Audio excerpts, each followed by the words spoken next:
उम्मीद करता हूँ आप सब ने कंठस्थ किया था और सुनाया। परमेश्वर के अनुग्रह से हम इस कार्य को बहुत ही अच्छी तरीके से कर सकते हैं और ये हमारे जीवन के लिए, आत्मिक जीवन के लिए बहुत ही महत्वपूर्ण है कि परमेश्वर का वचन हमारे हृदय के अंदर अधिकाई से बसने पाए। और इसके लिए अभ्यास बहुत ज़रूरी है। बीच बीच में जो है उस भाग को पढ़ते रहना। यदि आपको अगर याद करने में तकलीफ़ होती है तो उसे लिख कर रख लें। और ऐसा होना चाहिए कि रात में कोई उठाकर अचानक पूछ ले तो भी आपके मुंह से अचानक आराम से निकल आए ना, बिल्कुल आसानी के साथ, फ्लुएंटली। तो प्रभु हमारी सहायता करे। हम यहोशू की पुस्तक उसका 7वां अध्याय, उसमें से हमने पिछले दिनों आकान के जीवन से कुछ चेतावनियों को देखा था। हमने आकान के जीवन से बहुत महत्वपूर्ण कुछ पाठों को सीखा था जिसे हम आज फिर से रिवाइज करेंगे और उसके बाद फिर उसके अगले भाग में जाएंगे। हमने इस बात को देखा था कि इज़राइल ने एक बहुत ही बड़े और मुश्किल एक युद्ध को जीता था। अर्थात यरीहो नाम का एक नगर था जो कि वो बहुत ही चौड़ी और मोटी दीवार से बना हुआ था और जिसको फतह करना, जिस पर विजय पाना मानुषिक रूप से असंभव था। और यदि ऐसा करना हो तो आज के ज़माने में अगर कहें तो उसको बहुत बड़े ग्रेनेड से सब उसको विस्फोट करके ही उसको तोड़ा जा सकता है। या पहले जो समय होते थे जिसमें हथगोले जो है दिए डाले जाते थे और गोलों से जो है तोप से जो है उड़ाया जाता था।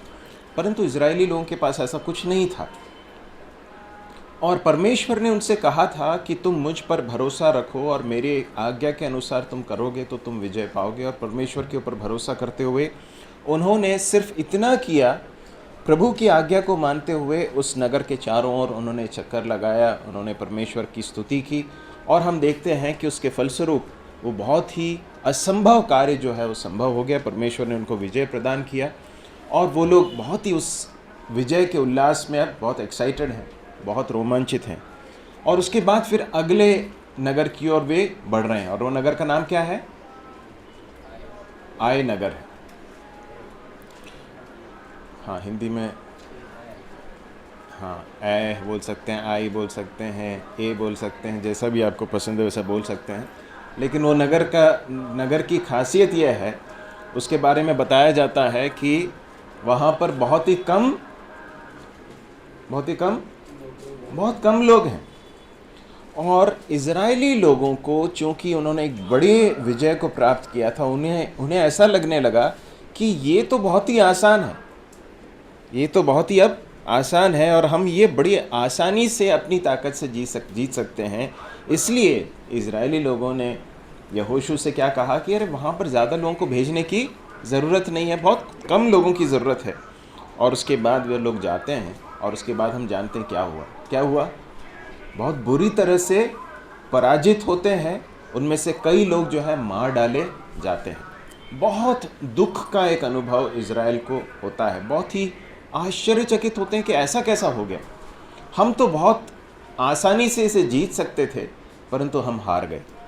हमने इस बात को देखा था कि किसी आत्मिक युद्ध को जीतने के बाद या हमारे जीवन में आत्मिक रूप से जब हम बहुत मजबूत रहते हैं उस समय पर भी हमें बहुत सतर्क रहने की ज़रूरत है, क्योंकि वो समय है जब हम कई बार अपनी ताकत पर भरोसा कर सकते हैं। That can be the moment where we start trusting in our own strength.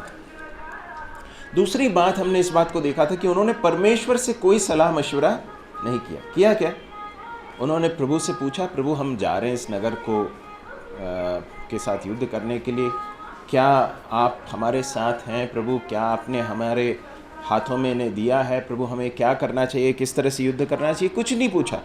सिर्फ अपनी बुद्धि के और अपने अनुभव के आधार पर वे आगे बढ़ गए और उसका फल ये हुआ कि वो पराजित हो गए। हमारे जीवन में हमें कभी भी इस बात को नहीं सोचना है कि हम एक ऐसी अवस्था में आ गए हैं, ऐसे एक पोजीशन में आ गए हैं कि जब हमें परमेश्वर से कुछ पूछने की ज़रूरत नहीं है, हम प्रभु से के साथ समय व्यतीत करने की ज़रूरत नहीं है। एक बहुत महत्वपूर्ण पाठ है यहाँ पर मेरे प्रियजनों। हम कई बार प्रार्थना के महत्व को बहुत कम होकर देखते हैं। मैं आपसे पूछना चाहता हूँ व्यक्तिगत रूप से, आप में से कितने लोग हैं जो व्यक्तिगत रूप से परमेश्वर के साथ प्रार्थना में समय व्यतीत कर रहे हैं? कलीसियाई प्रार्थनाएं महत्वपूर्ण हैं, उसके बारे में कई बार हम जोर देते हुए आए हैं कि वो एक समय है जबकि बहुत महत्वपूर्ण समय है जब हम कलीसियाई रूप से एकत्रित होते हैं। लेकिन मैं आपसे पूछना चाहता हूँ, व्यक्तिगत रूप से प्रभु के चरणों पर बैठते हैं, प्रार्थना करने के लिए बैठते हैं? यदि ये अभ्यास नहीं है, यदि एक अनुशासन आपके जीवन में नहीं है, तो मैं आपको बताना चाहता हूँ आप अपनी ताकत से इस मसीह जीवन को जी नहीं सकेंगे। आप हो सकता है बहुत सारी चीज़ें करें, एक्टिविटीज़ करें, लेकिन आपके उन गतिविधियों में, आपके एक्टिविटीज़ में, आपके कार्यों में परमेश्वर की सामर्थ्य नहीं रहेगी। आप सिर्फ यांत्रिक रूप से एक जीवन जी रहे होंगे। इन्होंने जो सबसे महत्वपूर्ण कार्य किया जाना चाहिए था वो नहीं किया। परमेश्वर के चरणों पर जाकर प्रार्थना करने के बजाय उन्होंने अपने ही सामर्थ्य पर भरोसा करते हुए आगे बढ़ गए, और उस युद्ध में क्या हुआ उनके साथ? बहुत बड़ी हार का सामना उन्हें करना पड़ा। मेरे प्रियजनों, यदि हम प्रार्थना में समय नहीं व्यतीत करते हैं ना, व्यक्तिगत रूप से यदि आप प्रार्थना में समय नहीं व्यतीत कर रहे हैं, तो आप पराजय की ओर निश्चित रूप से बढ़ रहे हैं। If you are not spending time alone with God in prayer, you are definitely heading for a great trouble.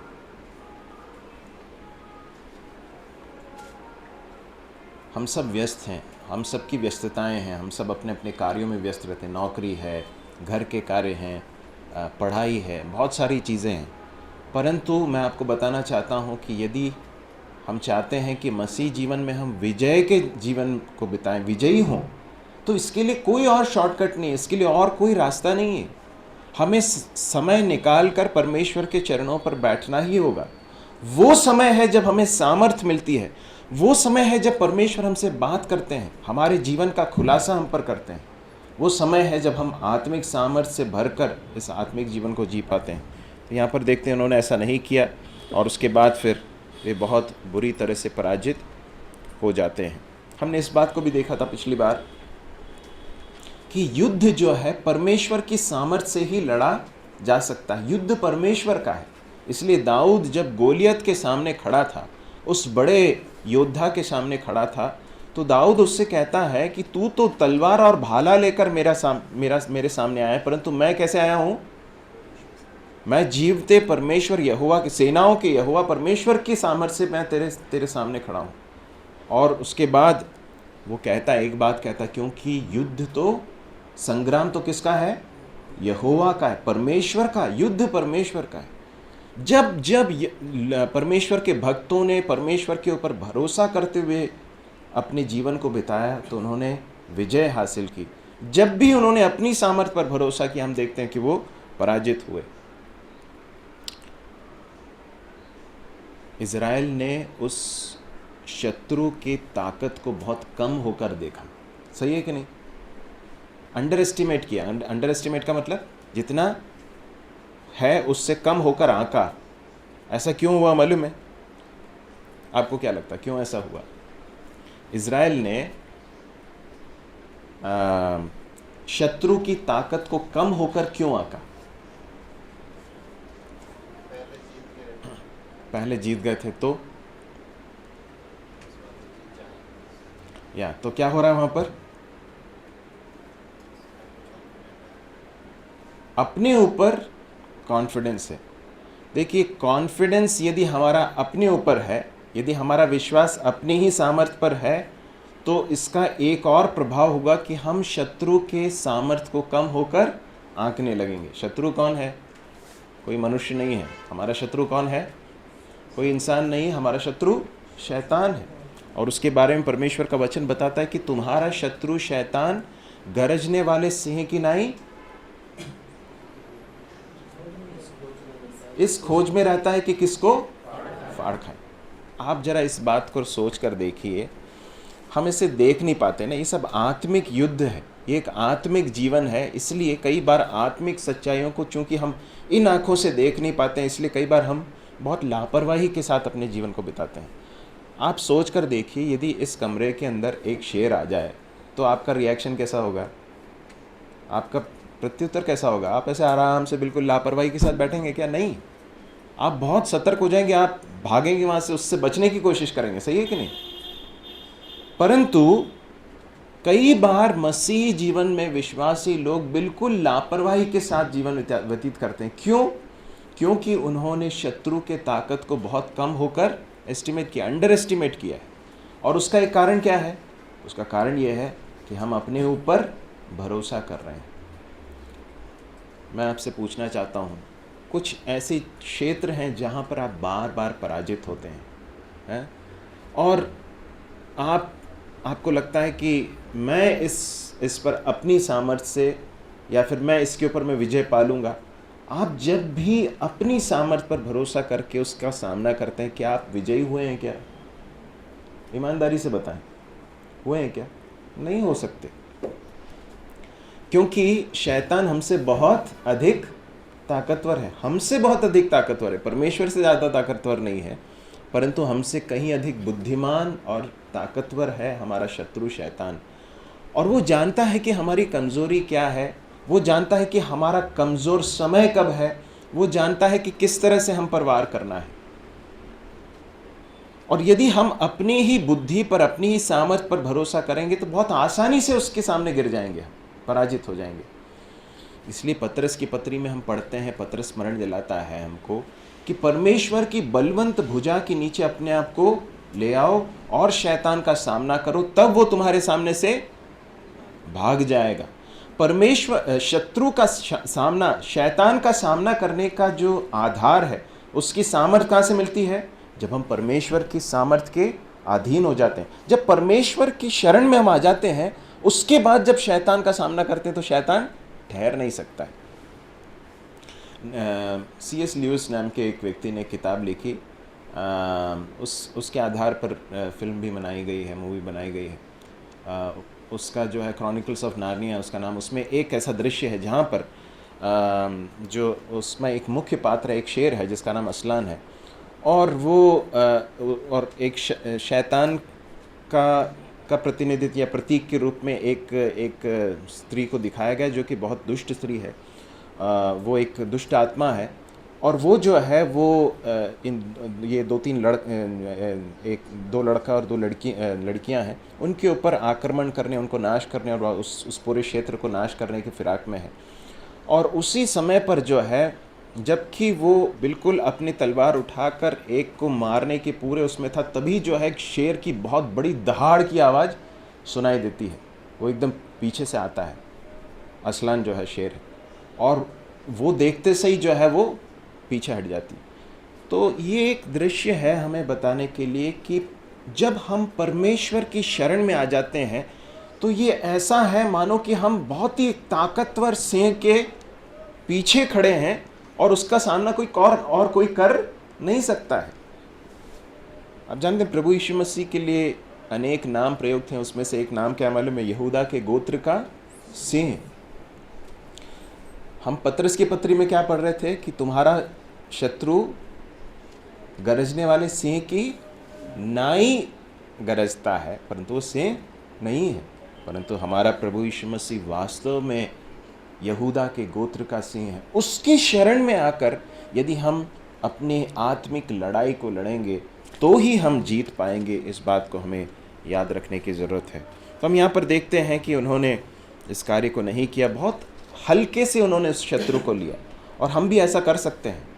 कई बार हम अपने उन क्षेत्रों को जिनके ऊपर हम हारते आए हैं, कई बार जब हम जीत जाते हैं तो उसके बाद हमें ऐसा लग सकता है कि हम अपनी ताकत से जीत सकते हैं। नहीं, हमें बार बार परमेश्वर के अनुग्रह की ज़रूरत है ताकि हम विजय हो सकें। उसके बाद फिर हम देखते हैं कि जब ये हो जाता है, जब ये हार हो जाती है तो क्या होता है? फिर यहोशू कुछ करता है। क्या लिखा है 6वें पद में? हम पढ़ते हैं, तब यहोशू ने अपने वस्त्र फाड़े और वह और इज़राइली वृद्ध लोग यहोवा के संदूक के सामने मुंह के बल गिरकर पृथ्वी पर सांझ तक पड़े रहे, और उन्होंने अपने सिर पर धूल डाली।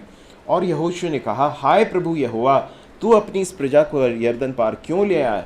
क्या हमें एमोरियों के वश में करके नष्ट करने के लिए ले आया है? भला होता कि हम संतोष करके यरदन के उस पार रह जाते। क्या हो रहा है यहाँ पर? यहोशू परमेश्वर के सामने प्रार्थना कर रहा है, लेकिन ये कब करना चाहिए था? इसे करने का समय था। कब करना चाहिए था? युद्ध में जाने से पहले करना चाहिए था, परंतु अब कर रहा है। कम से कम अच्छी बात है कि अब कम से कम परमेश्वर के शरण में आया है, प्रभु के चरणों पर आकर वो प्रभु से पूछ रहा है, प्रभु क्या हो गया, क्या करें। लेकिन एक बात समझ में आती है कि यहोशू को ये समझ में नहीं आ रहा है कि ऐसा क्यों हुआ। हाँ, यहोशू ऐसा कह रहा है कि प्रभु आपने ऐसा क्यों किया, परंतु वास्तव में क्या हुआ है हम आगे समझते हैं। यहोवा ने यहोशू से कहा, उठ, 10वां पद, 10th वर्स, उठ, खड़ा हो जा, तू क्यों इस भांति मुंह के बल पृथ्वी पर पड़ा है? इज़राइलियों ने पाप किया है और जो वाचा मैंने उनसे अपने साथ बंधाई थी उसको उन्होंने तोड़ दिया है। उन्होंने अर्पण की वस्तुओं में से ले लिया, वरन चोरी भी की और छल करके उसको अपने सामान में रख लिया है। इस कारण इज़राइली अपने शत्रुओं के सामने खड़े नहीं रह सकते। वे अपने शत्रुओं को पीठ दिखाते हैं, इसलिए कि वे आप अर्पण की वस्तु बन गए। देखिए, यहाँ पर परमेश्वर यहोवा उस समस्या की जड़ को जो है यहोशू के ऊपर प्रकट करता है। और कब मालूम पड़ता है ये? जब यहोशू परमेश्वर के सामने प्रार्थना में आता है। देखिए, हमारे जीवन में हमने पिछले बार इस बात को भी देखा था कि हम जब अपने जीवन में किसी पराजय का सामना करें तो दूसरों को दोष देने के बजाय क्या करना है? सबसे पहले परमेश्वर के चरणों पर आकर प्रभु से पूछना, प्रभु क्यों मेरे जीवन में ऐसा हो रहा है? मैं क्यों नहीं विजय पा रहा हूँ? मैं क्यों नहीं विजयी हो पा रही हूँ? प्रभु, मैं इस क्षेत्र में क्यों बार बार पराजित हो जाता हूँ या हो जाती हूँ? तब परमेश्वर हम पर प्रकट करेंगे कि समस्या कहाँ पर है। और यहाँ पर हम पढ़ते हैं, परमेश्वर ने बताया कि इज़राइलियों ने पाप किया है। पाप के बारे में हमने कुछ बातें देखी थी, जल्दी से हम उन्हें फिर से दोहराएंगे। हमने पहली बात देखी थी कि हमारे पाप परमेश्वर के सामने नग्न है, बेपर्द है, सब कुछ परमेश्वर जानता है। हमारे पापों को परमेश्वर जानता है। सबसे पहली बात हमने 11वें पद के आधार पर देखा था। दूसरी बात हमने देखी थी कि परमेश्वर हमारे पाप से घृणा करते हैं, वो नज़रअंदाज नहीं कर सकते हैं। God hates our sins. उसके बाद तीसरी बात हमने देखी थी कि परमेश्वर पाप का दंड देते हैं। फिर हमने इस बात को देखा था कि पाप हमारे जीवन में और हमारे जीवन के द्वारा परमेश्वर के कार्य के लिए रुकावट बन जाता है।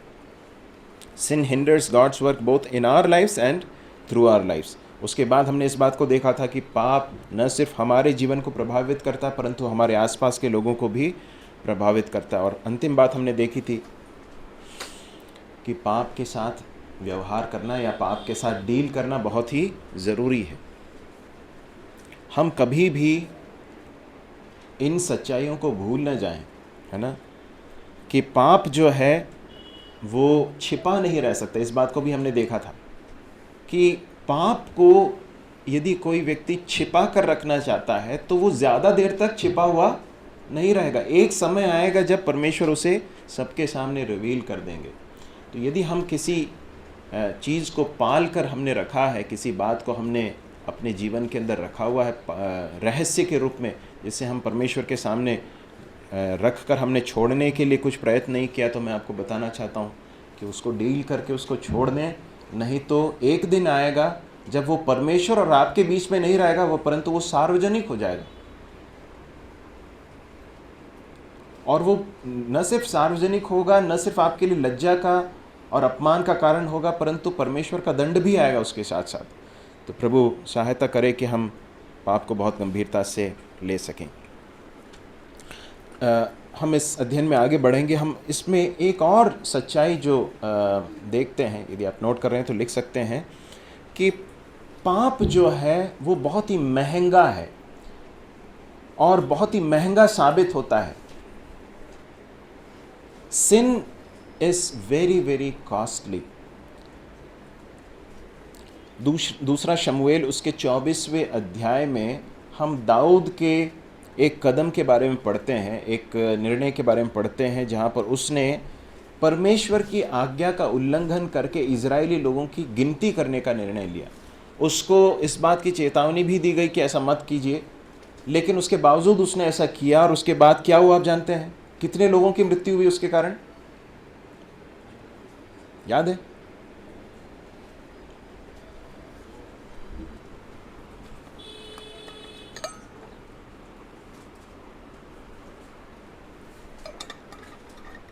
याद है? 3,000। ओके, अंकल ने जल्दी से बाइबल खोल लिया। 70,000 लोग, 3,000 नहीं। एक व्यक्ति के पाप ने कितने लोगों के ऊपर प्रभाव डाला, आप सोचकर देखिए। हमारा जो पाप है ना, वो बहुत भारी पड़ सकता है, बहुत ही भारी पड़ सकता है। और आखान के जीवन से हम आगे जाकर देखते हैं कि उसने जो ये पाप किया था, उसकी कितनी बड़ी कीमत उसको खुद को, उसके परिवार को चुकानी पड़ी। और न सिर्फ उसको, उसके परिवार को चुकानी पड़ी, उस युद्ध में कई लोग, इजराइली लोग मर गए थे, उन्हें भी अपनी जान देकर उसकी कीमत चुकानी पड़ी। तो पाप बहुत ही महंगा साबित होता है। हम इस सच्चाई को परमेश्वर के वचन में अनेक भागों में हम देख सकते हैं। जिन्होंने भी परमेश्वर के वचन की आज्ञा को न मानकर पाप के साथ खिलवाड़ किया, पाप के साथ खेल किया, पाप के साथ समझौता किया, उन्होंने अपने जीवन के ऊपर भी और दूसरे लोगों के ऊपर भी बहुत बड़े नाश को वो लेकर आए। ये हमारे लिए बहुत ही बड़ी सीख है। हमें ऐसा लग सकता है कि हमारा जो पाप है वो बहुत छोटा सा है, मेरा ये पाप बहुत छोटा सा है, बहुत ही महत्वहीन है, कौन इसे देखता है, इससे कुछ ज़्यादा फ़र्क नहीं पड़ेगा, इससे कुछ नुकसान नहीं होगा, इस तरह से हम सोच सकते हैं। परंतु परमेश्वर का वचन बताता है कि परमेश्वर का कि पाप जो है उसका प्रभाव लाए बिना नहीं रहेगा। प्रभु सहायता करे। उसके बाद हम 16 से लेकर 21 तक जरा जल्दी से पढ़ेंगे। सवेरे उठकर इस्राएलियों को गोत्र गोत्र करके संयुक्त ले गया और यहूदा का गोत्र पकड़ा गया। तब उसने यहूदा के परिवार को सम्मिलित किया और 13 वंशियों का कुल पकड़ा गया। फिर 13 वंशियों के घराने के एक एक पुरुष को सम्मिलित लाया और जब भी पकड़ा गया तब उसने उसके घराने के एक एक पुरुष को सम्मिलित खड़ा किया। और यहूदा गोत्र का आकान जो 13 वंशी व्यक्ति का पोता और कर्मी का पुत्र था पकड़ा गया। तब यहोशू आकान से कहने लगा, हे मेरे बेटे, इस्राएल के परमेश्वर यहोवा का आदर कर और उसके आगे अंगीकार कर कि जो कुछ तुमने किया है वो उसको बता दे और मुझसे कुछ मत छुपा। तब आकान ने यहोशू को उत्तर दिया, सचमुच मैंने इस्राएल के परमेश्वर यहोवा के विरुद्ध पाप किया है। और इस प्रकार मैंने किया कि जब मुझे लूट में शिनार देश का एक सुंदर ओढ़ना और 200 शेकेल चांदी और 50 शेकेल सोने की एक कीमत देख पड़ी, तब मैंने उनका लालच करके उनको रख दिया कि डेरे के भीतर भूमि में गड़े हुए हैं और सबके नीचे चांदी है। धन्यवाद। यहाँ पर हम पढ़ते हैं कि किस तरह से उस पाप को कन्फ्रंट किया गया या उस पाप के साथ डील किया गया। हम देखते हैं पहली सच्चाई कि परमेश्वर जानते हैं कि किसने पाप किया है। जानते थे क्या परमेश्वर? आपको क्या लगता है, प्रभु को मालूम है कि नहीं? प्रभु को अच्छी तरह से मालूम है कि पाप किसने किया है। तो प्रभु ने ऐसा क्यों नहीं किया कि बता देते कि देखो आकान ने पाप किया है? ऐसा किया प्रभु ने? नहीं। वहाँ पढ़ते हैं कि वहाँ पर एक एलिमिनेशन का प्रोसेस होता है। एलिमिनेशन मतलब जो है एक एक कुल को लाया गया, एक एक घराने को लाया गया, उसके बाद परिवार को लाया गया, उसके बाद उसमें से व्यक्तियों को चुना गया, उसमें से अंत में जो है आकान को पकड़ा गया। देखिए ये तो एक कुछ ही मिनटों में ये हो गया, लेकिन ऐसा हो सकता है कि हमारे जीवन में परमेश्वर हमें अवसर दे। प्रभु की बड़ी दया है हम पर कि परमेश्वर अपनी करुणा में होकर आज कई बार पाप का तुरंत दंड देते नहीं है, जैसा कि उस पुराने नियम में दिया करते थे। और ये हमारे लिए पाप में लापरवाह होने का कोई कारण नहीं है, परंतु ये परमेश्वर के अनुग्रह का एक प्रमाण है और उसे देखकर हमें और अधिक सतर्क रहने की ज़रूरत है। और जब एक विश्वासी किसी पाप में अपने आप को देता है और उसके बाद फिर परमेश्वर उसको अलग अलग समयों में जो है चेतावनी देते हैं, अलग अलग तरीके से चेतावनी देते हैं कि वो समय करीब आ रहा है जब परमेश्वर का हाथ तेरे ऊपर आ जाएगा, हो सकता है वो परमेश्वर के वचन के द्वारा हो, जब आप वचन को सुन रहे हो, परमेश्वर का वचन जो है आपके साथ बातचीत करे। हो सकता है आप जब खुद बाइबल पढ़ रहे हो तब परमेश्वर आपसे बातचीत करे। हो सकता है कि किसी व्यक्ति के द्वारा वो चेतावनी आपके पास पहुंचे। हो सकता है कोई घटना जो है घटी हो और उसके द्वारा परमेश्वर आपको चेतावनी दे कि देख अभी भी संभल जा, अभी भी समय है। कई बार जब कोई व्यक्ति उन सारी चेतावनियों को जो है पूरी रीति से नज़रअंदाज करके आगे बढ़ता है तो वो उसके लिए बहुत भारी दंड का कारण बनता है। यहाँ पर हम एक एलिमिनेशन प्रोसेस देखते हैं, लेकिन इसमें आकान को कोई मौका नहीं मिला। एक समय था जब वो अपने पाप का अंगीकार करके परमेश्वर से कह सकता था। ये सब होने से पहले उसने किया भी था पाप, तो जाकर कह सकता था यहोशू से कि मैंने ऐसा गलत काम किया है, मुझे माफ़ कीजिए। लेकिन वो अपने तंबू में उसने गाड़ कर रखा, उसको रखे रहा, और अब जो है वो समय आ गया है जब परमेश्वर की उंगली उसके ऊपर आ गई है। और हम देखते हैं कि वो उसके साथ जो है उसे पकड़ा गया करके लिखा है। हम पढ़ते हैं 19वें पद को जरा पढ़ेंगे। तब यहोशू आकान से कहने लगा, हे मेरे बेटे इस्राएल के परमेश्वर, यहोवा का आदर कर और उसके आगे अंगीकार कर, और जो कुछ तूने किया है वह मुझको बता दे और मुझसे कुछ मत छिपा। या अभी तक वो छिपा कर बैठा था, परंतु अब जो है सबके सामने उसे अपने पाप को मानना पड़ेगा। एक ऐसा समय हमारे जीवन में परमेश्वर देते हैं जब हम परमेश्वर के सामने अपने पापों को अंगीकार करके, प्रभु से माफ़ी मांग के, अपने पाप को छोड़ करके परमेश्वर से क्षमा प्राप्त कर सकते हैं, फिर से प्रभु की ओर लौट सकते हैं। लेकिन यदि हृदय को कठोर करते रहेंगे, पाप में बने रहेंगे, तो एक ऐसा समय आएगा जब आपको वो काम सबके सामने करना पड़ सकता है, और वो हो सकता है सबके सामने बहुत अपमान का, लज्जा का और दंड का कारण बने। यहाँ पर हम देख रहे हैं कि उसके पाप को कन्फ्रंट किया गया। एक भाग मैं चाहता हूँ कि हम सभी निकाल लें। गिनती की पुस्तक उसका 32वां अध्याय, उसका 23वां पद, नंबर्स चैप्टर 32 वर्स 23। गिनती 32 का 23, नंबर्स चैप्टर 32 वर्स 23। और यदि तुम ऐसा न करो तो युवा के विरुद्ध पापी ठहरोगे, और ध्यान रखो कि तुमको तुम्हारा पाप लगेगा। तुमको तुम्हारा पाप लगेगा, ऐसा लिखा है क्या? कोई और वर्जन में कुछ अलग तरीके से लिखा है क्या?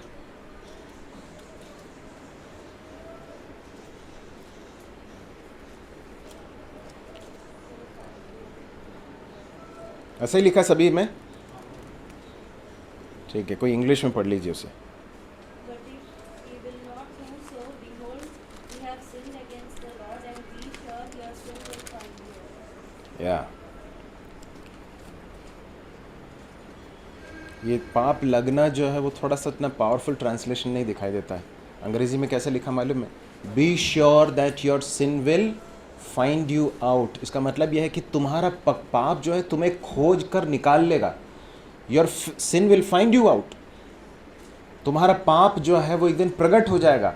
तुम्हारा पाप तुम्हें पकड़ लेगा, या तुम्हें एक्सपोज कर देगा, तुम्हारा खुलासा कर देगा।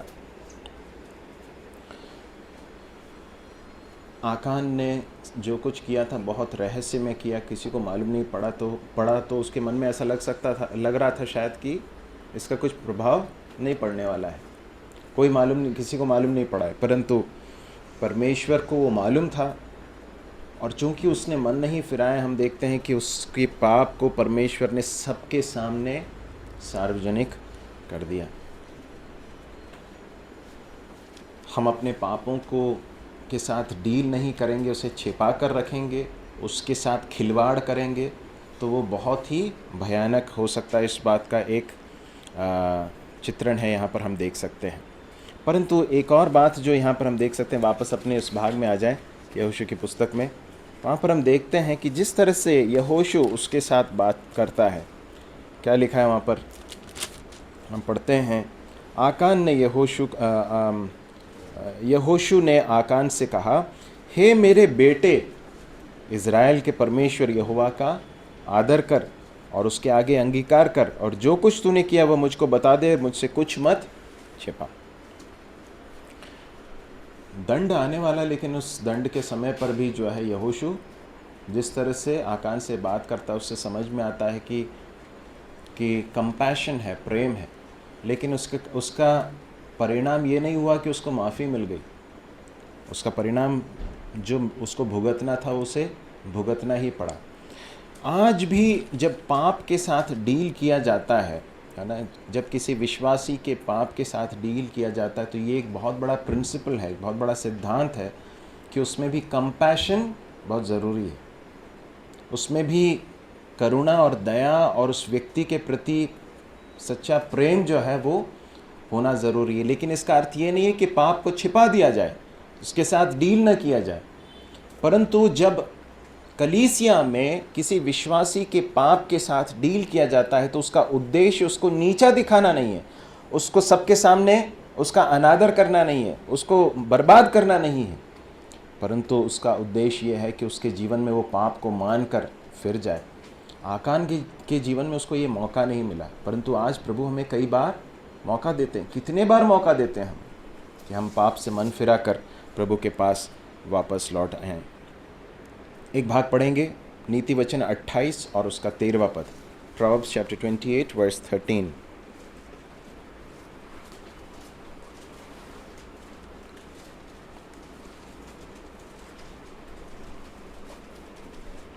जो अपने अपराध छिपा रखता है उसका कार्य सफल नहीं होता, परंतु जो उनको मान लेता और छोड़ भी देता है उस पर दया की जाएगी। या जो छिपा रखता है उसका काम सफल नहीं होता, परंतु जो उसे क्या करता है, मान कर छोड़ भी देता है। देखिए ये दोनों चीज़ें बहुत महत्वपूर्ण हैं।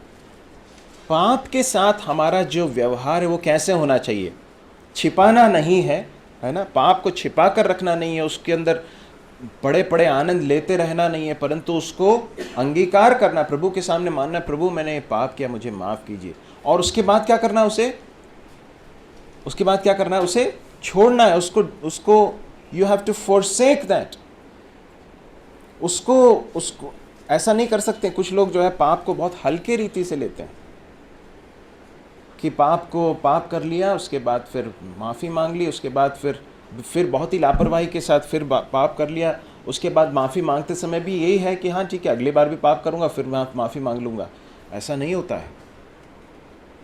जो अपने पाप को मानता है, उसे छोड़ता है, उस पर क्या लिखा है, उस पर दया की जाएगी। प्रभु हमारी सहायता करे। 21वें पद को पढ़ें। कि जब मुझे लूट में सिनार देश का एक सुंदर ओढ़ना और 200 शेकेल चांदी और 50 शेकेल सोने की एक ईंट देख पड़ी, तब मैंने उनका लालच करके उन्हें रख लिया। वे मेरे डेरे के भीतर भूमि में गड़े हैं और सबके नीचे चांदी है। या धन्यवाद। यहाँ पर हम आकान के अंगीकार को पढ़ते हैं कि किस तरह से उसने उस पाप को किया, और वो क्या कहता है, पढ़ेंगे एक एक करके पढ़ेंगे। क्या क्या किया उसने, कि जब मुझे लूट के सिनार देश का एक सुंदर ओढ़ना और 200 शेकेल चांदी और 50 शेकेल सोने की ईंट देख पड़ी। ठीक है, सबसे पहले क्या हुआ, सबसे पहले क्या हुआ यहाँ पर, हाँ, उसने देखा। ठीक है, उसने पहले तो देखा, उसके बाद क्या हुआ, बताएं जिन्होंने नहीं बताया हो। तब मैंने उसका लालच किया, और उसके बाद फिर क्या हुआ, फिर क्या हुआ, मैंने रख लिया।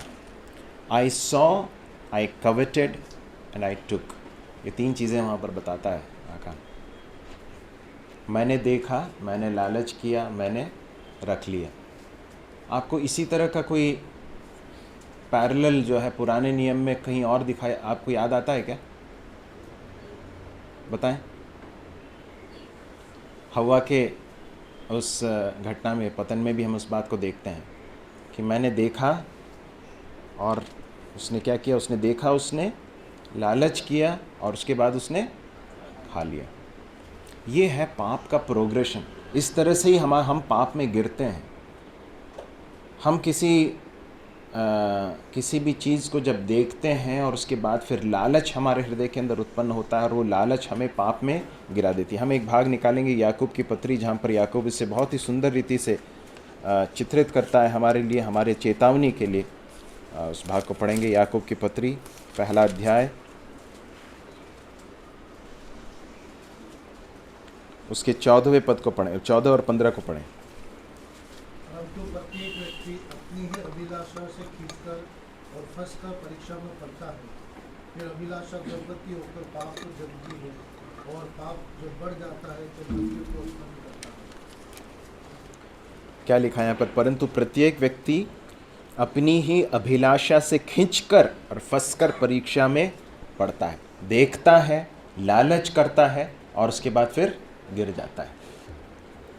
यदि हमने उन चीज़ों के साथ डील नहीं किया जो हमें खींच रही हैं और जो हमें फंसा रही हैं, तो हमारे गिरने में ज़्यादा देर नहीं है, बहुत आसानी से हम गिर जाएंगे। उनके साथ डील करना ज़रूरी है। We have to deal with those things which are causing us to be drawn, to be enticed and to fall. हमारी अभिलाषाएं, एक व्यक्ति की अभिलाषाएं जो है वो उसे खींचती हैं करके लिखा है।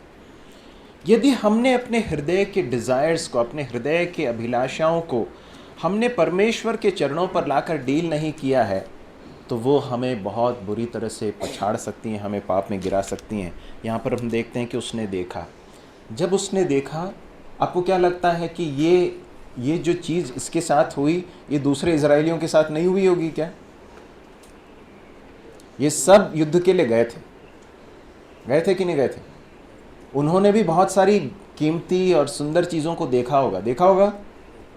जब देखा होगा तो उन्होंने क्या किया होगा?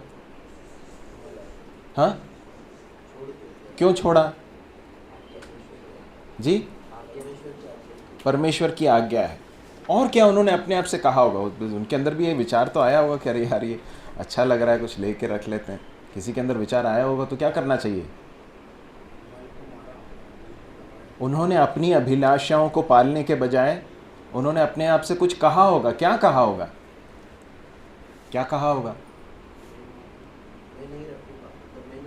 मैं नहीं लूँगा। क्यों नहीं लूँगा?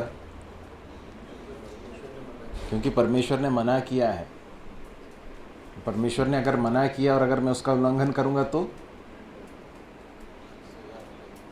वो बहुत महंगा हो सकता है।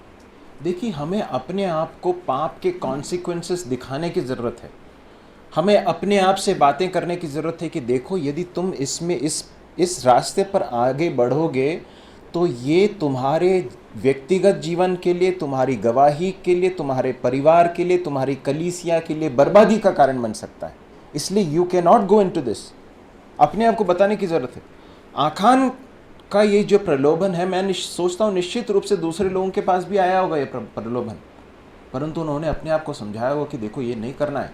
परमेश्वर ने स्ट्रिक्ट वार्निंग दिया है, चेतावनी दी है कि ऐसा जो करेगा उस पर दंड होगा।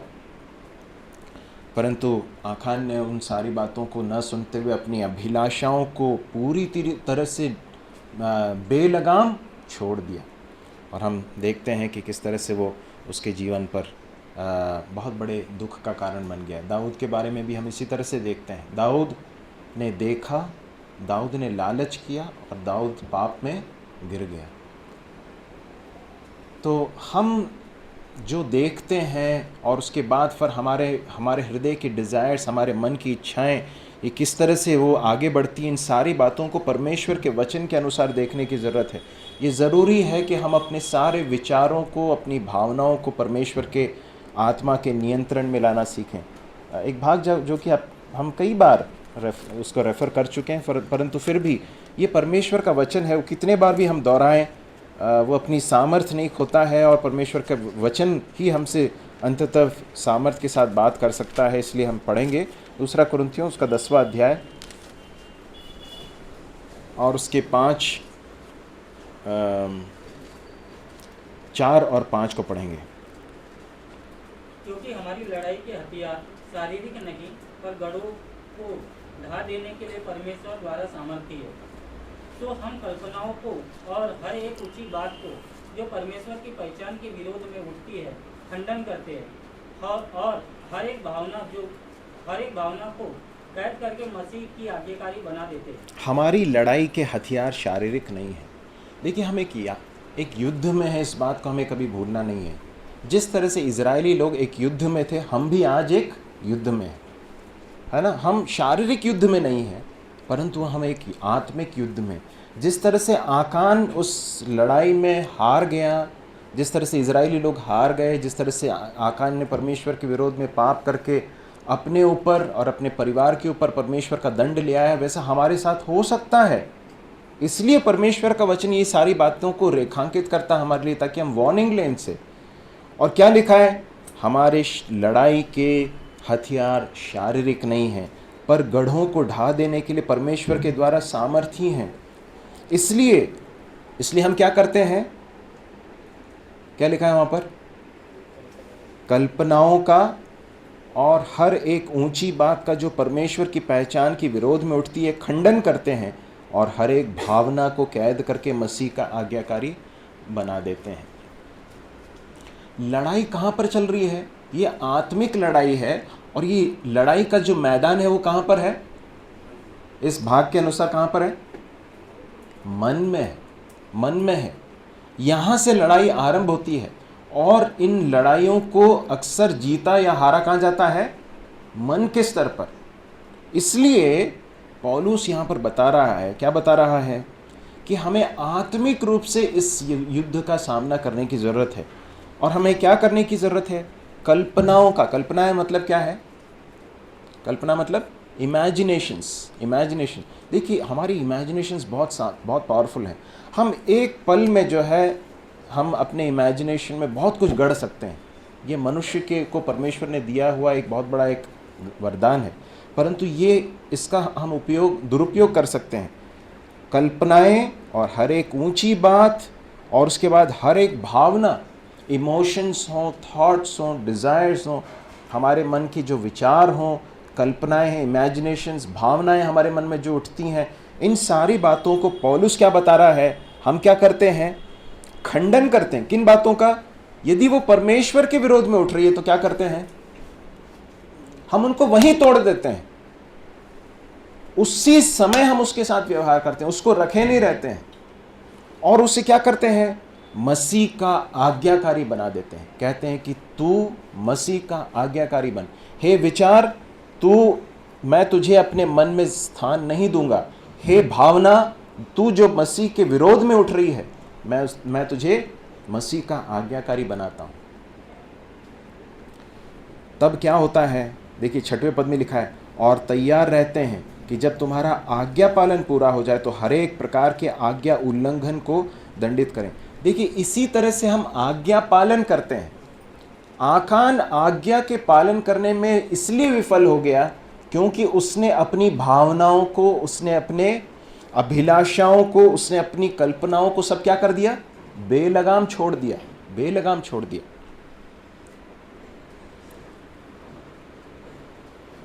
प्रभु हमारी सहायता करे कि हम अपने भावनाओं को, अपने विचारों को, अपनी अभिलाषाओं को सब मसीह का आज्ञाकारी बनाने के इस अभ्यास को सीख सकें। प्रभु हमारी सहायता करें। अगली बात, आकान ने चुरा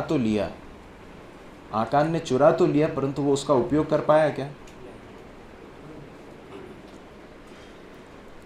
या उसको दूसरे शब्दों में कहें तो ऐसा कह सकते हैं कि आकान व्यर्थ में अपने जीवन को बर्बाद कर गया।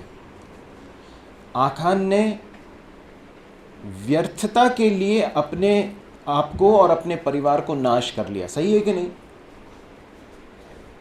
उसने उस ट्रेजर को या उस खजाने को, उन कीमती चीज़ों को उसने चुरा लिया। उसने सबसे छिपा कर वो अपने घर में लिया, अपने तंबू में ले आया, तंबू के नीचे वो गाड़ दिया उसने, परंतु वो उसके कुछ भी काम नहीं आया। ये याद रखिए, ये भी एक बहुत बड़ा प्रिंसिपल है। यदि हम परमेश्वर के विरुद्ध, परमेश्वर की आज्ञा के विरुद्ध में, उल्लंघन में कुछ भी चीज़ अगर अपने हाथ में रखेंगे तो वो हमारे काम नहीं आएगी, बल्कि हमारे बर्बादी का कारण बन जाएगी। वो हमारे काम नहीं आएगी। आकान ने बहुत ही व्यर्थता के लिए, मतलब सोचिए, ही डाइड फॉर नथिंग। उसने बिल्कुल क्या बोलना चाहिए, फिजूल में अपने आप को और अपने परिवार को नाश कर लिया। 22 से लेकर 26वें पद तक हम पढ़ते हैं कि किस तरह से इस पाप का दंड उसके ऊपर और उसके परिवार के ऊपर आता है। और वहाँ पर हम पढ़ते हैं, उस भाग को ज़रा जल्दी से पढ़ेंगे।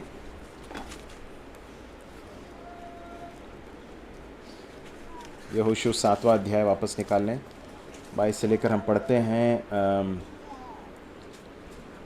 उसके 25वें पद में। तब यहोशू ने उससे कहा, तूने हमें क्यों कष्ट दिया है? आज के दिन यहोवा तुझी को कष्ट देगा। और तब सब इजरायलियों ने उस पर पथराव किया, उसको आग में डालकर जलाया और उनके ऊपर पत्थर डाल दिए। आखोर की तराई कहा जाता उसे। और तराई, इस आखोर का अर्थ क्या मालूम है? आखोर का अर्थ क्या है, बताएंगे कोई? कष्ट, ट्रबल है। यदि हम पाप में अपने जीवन को बनाए रखेंगे तो it will definitely lead to trouble. वो ज़रूर कष्ट देगा। इस बात का एक बहुत बड़ा उदाहरण है आखोर की तराई। आखोर की तराई हमें स्मरण दिलाती है कि यदि हम पाप के साथ समय रहते डील नहीं करेंगे तो वो हमें बहुत बड़े कष्ट में डाल सकता है। यहाँ पर हम देखते हैं कि किस तरह से आखान और उसके संपूर्ण परिवार और उसकी जो कुछ भी चीज़ें थी, सब जो है वो वहाँ पर नाश कर दी गई। उनके ऊपर परमेश्वर का दंड आ गया। मेरे प्रिय भाइयों और बहनों, हम पिछले बार और उसके बाद फिर आज हमने आखान के जीवन से जो भी चीज़ें देखी हैं, उन्हें सीखने का उद्देश्य क्या है? इसका उद्देश्य ये है कि हम इस बात को याद रखें कि पाप में गिरने की संभावना एक विश्वासी के जीवन में है। हम में से कोई भी इंसुलेटेड नहीं है। पौलुस कहता है, यदि तुम में से कोई स्थिर है, खड़ा है, तो इस बात को याद रखे कि कहीं गिर न जाए, सावधान रहे। पतरस इसलिए कहता है कि तुम चौकस रहो, क्योंकि तुम्हारा शत्रु है, वो तुम्हें किसी तरह से गिराने की कोशिश में है। हम सबको सबसे पहले तो इस बात को याद रखना है कि हम सबके अंदर ये पोटेंशियल है, हमारे अंदर ये संभावना है कि हम परमेश्वर के विरोध में पाप करें। हमने आज जो रेफरेंस याद किया था वो क्या था, फिर से बोलेंगे? इस कारण जबकि गवाहों का ऐसा बड़ा बादल हमको घेरे हुए है, इसलिए आओ हर एक रोकने वाली वस्तु और उलझाने वाले पाप को दूर करके उस दौड़ को जिससे हमें दौड़ना है, धीरज के साथ दौड़ें और विश्वास के कर्ता और सिद्ध करने वाले यीशु की ओर ताकते रहें, जिसने उस आनंद के लिए जो उसके आगे धरा था, लज्जा की कुछ चिंता न करके क्रूस का दुख सहा और सिंहासन पर परमेश्वर के दाहिनी ओर जा बैठा। तो यह एक युद्ध है और इसमें हमें धीरज के साथ दौड़ने की ज़रूरत है। अगर इसमें यदि हम उलझाने वाले पापों के साथ डील नहीं करेंगे तो हम बहुत आसानी से हम गिर सकते हैं, अपने जीवन को बर्बाद कर सकते हैं। परमेश्वर हमारी सहायता करे कि आखान का जीवन हमारे साथ व्यवहार करे। एक भाग और हम पढ़ेंगे, पहला कुरिन्थियों उसका 12वां अध्याय, उसका 26 और 27। पहला कुरिन्थियों 12 का 26 और 27। इसलिए यदि एक अंग दुख पाता है तो सब अंग उसके साथ दुख पाते हैं, और यदि एक अंग की बड़ाई होती है तो उसके साथ सब अंग आनंद मनाते हैं। इसी प्रकार तुम सब मिलकर मसीह की देह हो और अलग अलग उसके अंग हो। देखिए यहाँ पर जो संदर्भ है वो ये है कि कलीसिया में एक दूसरे के दुख और सुख में हमें एक रहना है, हमें सेंसिटिव रहना है, संवेदनशील रहना है कि हम एक दूसरे के सुखों को भी समझें और आनंदों, खुशियों को भी समझें और दुखों में भी सम्मिलित हों। परंतु इसका एक दूसरा एस्पेक्ट है, इसका एक दूसरा पक्ष है। वो क्या मालूम है कि देह जो है, शरीर जो है, उसमें एक अंग के ऊपर जो कुछ हो रहा है या फिर एक अंग में जो कुछ हो रहा है वो संपूर्ण शरीर को प्रभावित करता है कि नहीं करता है? करता है। एक अंग अगर दुख पाता है तो वो उसके साथ साथ बाकी अंग भी उस दुख को अनुभव करते हैं, दर्द को अनुभव करते हैं। यदि एक अंग जो है सुख पाता है तो संपूर्ण शरीर उसको अनुभव करता है। इसी तरह से यदि कलीसिया में एक भी व्यक्ति है जो पाप के साथ खिलवाड़ कर रहा है, सीक्रेट में पाप के साथ जी रहा है, तो मैं आपको बताना चाहता हूं कि वो कलीसिया को प्रभावित करेगा। ये कलीसिया को निश्चित रूप से प्रभावित करेगा। आपको लगेगा कि आप सीक्रेट में अकेले में पाप कर रहे हैं, कोई नहीं जानता है, परंतु मैं आपको बताना चाहता हूं कि आपका पाप निश्चित रूप से कलीसिया को प्रभावित करेगा। कलीसिया के लिए कई बार पराजय का भी कारण बन सकता है, परमेश्वर के अनादर का कारण बन सकता है, कलीसिया में ठंडापन ला सकता है। मैं आपको बताना चाहता हूँ। और इसलिए यदि कलीसिया में ठंडापन दिखाई देता है तो एक बहुत महत्वपूर्ण विषय जिसके लिए प्रार्थना करने की ज़रूरत है वो ये है कि कहीं ऐसा तो नहीं कि कोई पाप के साथ समझौते का जीवन जी रहा है। प्रभु हमारी सहायता करे कि हम इस सच्चाई को बहुत ही गंभीरता के साथ लें और परमेश्वर के वचन के अनुसार हम अपने जीवन को व्यतीत कर सकें। अगले सप्ताह के लिए जो मेमोरी वर्स है उसको लिख लें। सभोपदेशक उसका 12वां अध्याय और उसका 14वां पद, इक्लेसियास्टिस चैप्टर 12 वर्स 14। इक्लेसियास्टिस चैप्टर 12 वर्स 14, सभोपदेशक 12वां अध्याय 14वां पद। पढ़ेंगे, जरा जोर से पढ़ेंगे।